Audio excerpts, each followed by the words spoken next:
आज चाहिँ हाम्रो है नेपाली पर्व अनुसार आज चाहिँ हाम्रो दसैँ हो। हामी चाहिँ के अरे टिका लगाउन गइरहेको छौँ। उहाँ चाहिँ मेरो कान्छी भाउजू हुनुहुन्छ है। म कान्छी भाउजू। नाम भन्नु सबैजनालाई नमस्ते। नमस्कार, म चाहिँ उहाँको जेठी भाउजू। हेलो गाइस, यो चाहिँ मेरो घर हो है।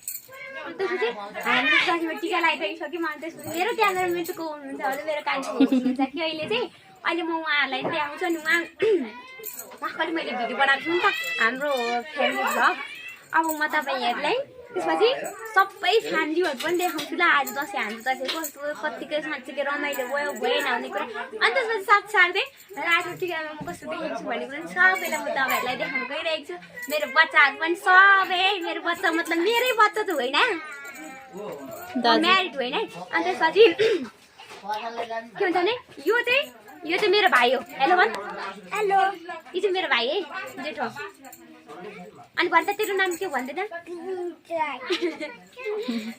त्यसपछि यो चाहिँ मेरो कान्छो भाइ हो। यसलाई त तपाईँहरूले हेरि नै राख्नु भएको छ। म यसको त भ्लग बनाइदिनु रहेको हुन्छु। यो चाहिँ मेरो सानो भाइ है, सबैभन्दा कान्छो भाइ।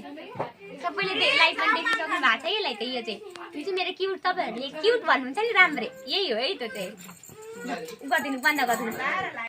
हामीले चाहिँ फाइनली गाइस टिका पनि लगाएर आयौँ। उहाँ चाहिँ मेरो कान्छी भाउजू अनि पर कुदेर आउनुहुन्छ मेरो जेठी भाउजू अघि नै। उहाँ चाहिँ मेरो जेठी भाउजू। लुक्नु हुने चाहिँ यता नलुक्नु न। अनि त्यसपछि ये मैं हुँ, ये मेरा कान्छी भाउजू है, ये हमारा जेठी भाउजू है। माइली भाउजू चाहिँ उता भित्र नानी हेर्नु हुँदैछ। नानीको आमा हुनुहुन्छ। उहाँ पनि नानीकै आमा हो हुनु त। अनि मैले मेरो भाइ भनेर, सानो कान्छा भाइ भनेर देखाउने पुनटुङको ममु चाहिँ उहाँ आउनुहुन्छ।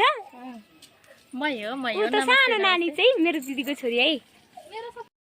नमस्कार सबैजनालाई, म चाहिँ उहाँ बहिनीको माइली भाउजू है। नमस्कार सबैजना, यो चाहिँ मेरो फ्यामिली हो। उहाँ चाहिँ दाजु हुनुहुन्छ, उहाँ माइली दाजु अनि माइली भाउजू, उहाँ जेठी भाउजू हुनुहुन्छ। अनि त्यसपछि अनि यो चाहिँ मेरो बहिनी हो, दिदी जस्तो देखे पनि। यसको उपनाम चाहिँ अनि उहाँ यो चाहिँ छोरी है, सानो छोरी। यो चाहिँ अर्को छोरी भन्नु। अनि यो चाहिँ ठुली छोरी। यिनीहरू चाहिँ ट्विन्स है, फेरि ट्विन्स हो। यो रुन्ची मायाहरू। अनि यहाँ पछि छेलिनु हुने चाहिँ उहाँ चाहिँ मेरो जेठी भाउजू हुनुहुन्छ। अनि त्यसपछि छिटो आउनु न। अनि त्यसपछि आमा र कान्छी भाउजू चाहिँ छुटिरहेछ कि हाम्रो यति के यहाँनिर कान्छी खिचिदिनु न। एउटा चाहिँ दिदीको छोरी हो। अनि यो चाहिँ मेरो भाइ है, सानो कान्छा सानो। हेलो गल्यो, हेलो गर्दै हाई गल्यो। आमा हो है उहाँ चाहिँ मेरो आमा हो। अनि यता पछाडि चाहिँ ब्याकग्राउन्डमा के गर्नुहुन्छ भने नि सबै फोटो सेसन हुँदैछ क्या, फोटो खिचिराख्नु भएको छ। उहाँ चाहिँ मेरो आमा हो है। अनि त्यसपछि आमा उहाँ चाहिँ मेरो जेठी भाउजू हो ल। अनि उहाँ त पछाडि फोटो खिच्नु हुने चाहिँ मेरो दाजु भाउजू हो। टिका सिका लगायो अरे, लुगा चाहिँ चेन्ज गरियो। म चाहिँ फेरि पनि गोठा लगाइछु कि बाख्रा लिएर हेर्नुहोस्। मेरो ड्युटी नै हो क्या, बाख्रै म त हेरिराख्छु नि त। जहिले पनि बाख्रै म त हेर्छु। हिजो चाहिँ म गोठा लगाइनँ, फेरि म आज चाहिँ गोठा लगाइसकेँ। जहिले म दिनै पछि बाख्रा हेर्छु क्या। अनि घरमा काम गरिराख्नुभन्दा चाहिँ फेरि मलाई चाहिँ गोठा लगाउनु चाहिँ एकदम ठिक लाग्छ है। फेरि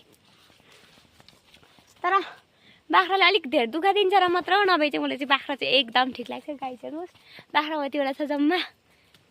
यतातिर चाहिँ एकदम राम्रो ठाउँ छ ल, एकदम हरियाली छ। हेर्नुहोस् त, तपाईँहरूले देख्न सक्नुहुन्छ एकदम राम्रो छ ल।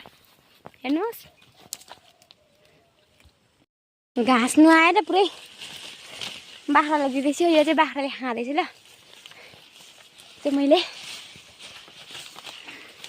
यति गरेपछि चाहिँ 2-3 मिनट चाहिँ अडिन्छ कि भनेर गरिहेरेको। 2-3 मिनट त कसो नअडियो होला। त्यो खाइजेल चाहिँ अडिन्छ, त्यसपछि फेरि कुद्छ यत्तिकै है। यसलाई चाहिँ कुद्नु चाहिँ यत्तिकै हो है। हेर्नु पुरै हरियाली है, डाँडा काँडा खोला नाला झर्ना है। हेर्नुहोस् त, यी खाइसक्नु आँटिसक्यो फेरि।